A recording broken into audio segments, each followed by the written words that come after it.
6 लाख हाजियों में से एक का भी हज कबूल ना हुआ, लेकिन एक गरीब मोची जो मक्का आया ही नहीं था, अल्लाह के नजदीक सबसे बड़ा हाजी करार पाया।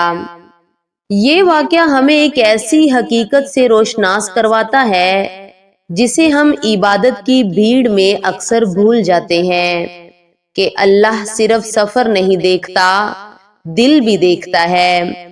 ये दास्तान है अजीम मुहद्दस आबद और अल्लाह के वली हजरत अब्दुल्ला बिन मुबारक रहमतुल्लाह अलैह की, जिनकी जिंदगी इल्म, इबादत और सखावत से रोशन थी।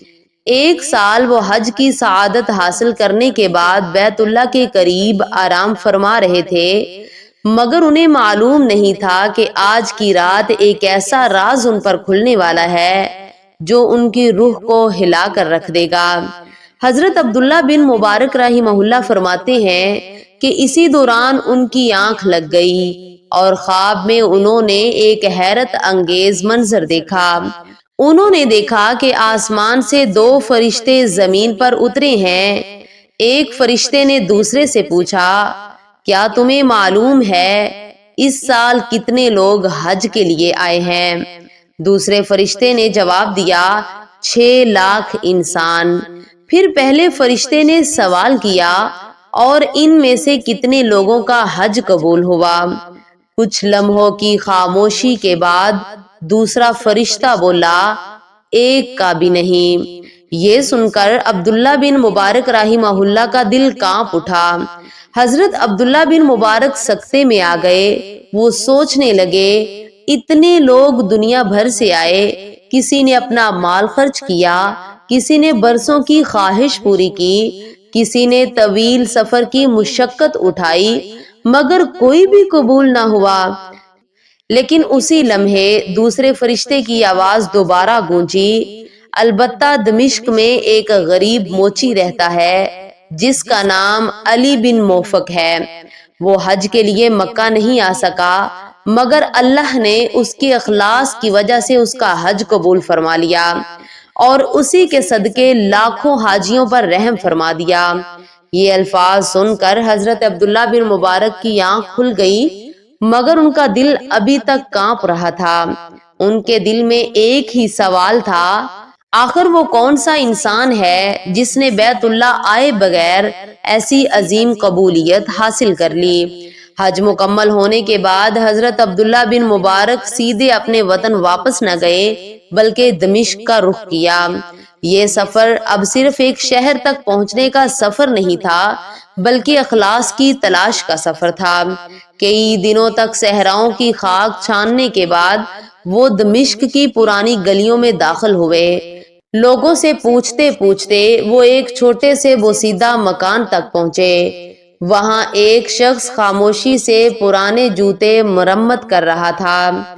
उसके कपड़े सादा थे, चेहरे पर गुर्बत के आसार थे, मगर अजीब सी तमानियत भी थी। हजरत अब्दुल्ला बिन मुबारक ने करीब जाकर सलाम किया और पूछा, क्या आप अली बिन मोफक हैं? वो शख्स हैरान रह गया, आखिर इतना बड़ा आलम एक गरीब मोची के दरवाजे पर क्यों आया था? हजरत अब्दुल्ला बिन मुबारक ने फरमाया, मुझे बताओ, तुमने ऐसा कौन सा अमल किया है जिसका जिक्र आसमानों में हो रहा है? ये सुनकर अली बिन मोफक की आंखें भर आई और वो आहिस्ता आवाज में बोले, हजरत, मैं तो एक गरीब आदमी हूँ। मैंने 30 साल मेहनत मजदूरी करके एक एक पैसा जमा किया था ताकि एक दिन बैतुल्ला जा सकूं। इस साल मेरा इरादा पक्का हो चुका था, काफिले वालों को भी रकम दे चुका था और रवानगी का वक्त करीब था, लेकिन एक शाम सब कुछ बदल गया। अली बिन मोफक ने कहा, मेरी बीवी हामला थी, उसे पड़ोस से खाने की खुशबू आई। उसने कहा, थोड़ा सा सालन मांग लाओ। मैं जब दरवाजे पर गया तो अंदर से रोने की आवाज आ रही थी। वो बेवा औरत थी। उसने रोते हुए कहा, ऐ अली, ये खाना तुम्हारे लिए हलाल नहीं। मेरे बच्चे कई दिनों से भूखे हैं। मजबूरी में मर्दार का गोश्त पकाया है ताकि इनकी जान बच जाए। अली बिन मोफक कहते हैं, ये सुनकर मेरा दिल लरज गया। میں نے سوچا میرے پڑوس میں بچے بھوک سے تڑپ رہے ہوں اور میں حج کے سفر پر نکل جاؤں۔ میرے قدم مکہ جا سکتے تھے مگر میرا ضمیر نہیں۔ علی بن موفق کی آنکھوں سے آنسو بہنے لگے۔ انہوں نے کہا میں نے اپنی پوری جمع پونجی وہ 300 درہم کسی بیوہ عورت کو دے دیے اور میں نے دل میں کہا اے اللہ اگر تو قبول فرما لے تو میرا حج یہی ہے۔ یہ سن کر حضرت عبداللہ بن مبارک کی ہچکی بند ہو گئی۔ انہوں نے آگے بڑھ کر اس غریب موچی کو سینے سے لگا لیا اور فرمایا بے شک فرشتوں نے سچ کہا تھا، اللہ نے تمہارے دل کے اخلاص کو قبول فرما لیا۔